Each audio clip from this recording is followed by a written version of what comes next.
All right, welcome back to it. A lot going on with the economy. Of course, you've been hearing, of course, about everything that they're doing there in Congress, trying to give themselves big, fat, $68,000 raises or something? Yeah, well, that's probably not going over particularly well, especially when your money has not been treated particularly well a few times over the last few years, to say the least. Nick Hopwood joins me. He leads the team at CFPs over at Peak WM. That's peakwealthmanagement.com. He helps clients retire with peak confidence, coaches hundreds of clients to and through retirement. If you're looking for a second opinion, that is Nick's specialty. He's like the doctor that comes in and says, well, you might be trying to think about this or that. Nick, welcome back to the program. Thank you for having me, Steve. All right, so an income tax Roth conversation. I've been having these recently. Do you want a Roth? Do you want to put in after-tax money, or do you want to put in pre-tax money and basically divert your tax until later? It's a good conversation to have, isn't it?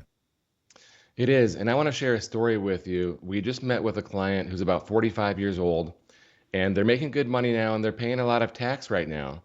But they've made the decision to convert all of their IRA money to Roth, and they've made the decision to contribute to their 401k Roth exclusively going forward. And as a result, if we want to pull up this chart, when we're evaluating their income taxes over their lifetime, you can see on the chart there, they're paying a fair amount of federal and state taxes while they're working, but then it falls off a cliff in retirement. And Steve, if you want to pay zero income taxes in retirement, the Roth is the ticket. These guys are going to be retired for 30 plus years and pay zero tax in retirement. Well, see, here's part of that conversation. Do you really trust them that much? Do you really trust the government that much with the tax tables? Because, well, frankly, I don't. And therein lies my problem. There's my hiccup. At some point, I would never be surprised the government came along and said, we said that was going to be tax rate. We need 1 point on that. We need 2 points on that. We need 3 points. So that's the only concern, is if they change the rules in the middle of the game, which they have a habit of doing. That'd be my concern. Is that fair? It's a reasonable concern, although I would push back and say there doesn't seem to be any political will towards Roth. When it comes to Roth, it's only been getting better. They are raising the limits, making it more available to people. And I think the feds want that tax revenue now, and they're willing to deal with the tax-free later. And then I suspect if any changes were made to Roth, people who already put Roth money in would be grandfathered, but that's just speculation. Yeah, fair enough. All right, so next on your list here, and that's a conversation you can have with Nick. It's a conversation you can decide what's best for you and your family and your situation going forward. It's something worth considering. And it's a good conversation to have. I can't argue with that. A donor-advised fund. A last chance for the 2024 tax savings. Transfer highly appreciated stock to your own family foundation. Create a foundation. Is that a nonprofit? What is that, Nick? Yeah, this is great because a donor-advised fund is now available to anybody. So if you have NVIDIA or Bitcoin or Google or Apple, that's the stock that has gone to the moon, and you don't want to sell it because you don't want to pay the taxes, this is a great solution. So instead of selling the stock, you just transfer it into a new account that you set up as a donor advised fund. And then once it's in that new account, then the stock can be sold and diversified. So you're avoiding the capital gain, and you're taking the full write-off of the full value of the stock. And then once the money's in the donor advised fund, now you can make the decision as a family foundation, which charities do we want to support this year? And it can stay as an ongoing foundation for years to come. So it's a really great way. It's an affordable way where you don't have to hire attorneys and CPAs to manage a foundation. It's just another Schwab account. But we're running out of time because the year end is coming quick.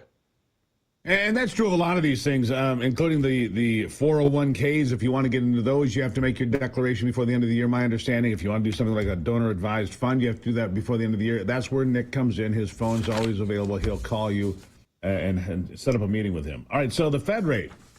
Are they going to cut rates by a quarter point? I mean, I had some people saying they're going to cut by a half point. I said other people told me that's nuts. They won't ever cut it by a half point. But that comes today, doesn't it? Steve, it was yesterday, and they cut by a quarter, and that was kind of as expected. But what happened as a result of Fed Chair Jerome Powell's speech was quite remarkable, because the S&P, the Dow, NASDAQ had huge sell-offs, and interest rates in the bond market actually went up. And so it's interesting because you have a result that the market expected, a 25 basis point cut, but then the reaction after that was, pretty extreme. And it was because of what it's Powell pretty said. remarkable. What's remarkable here is that the market went down 1,100 plus points. I didn't even notice. In the news cycle these days, that would have been the lead story for days. But with everything going on with the Republicans and this 1,600-page spending bill, which is a disaster, I didn't even see this. How remarkable. Steve, go on.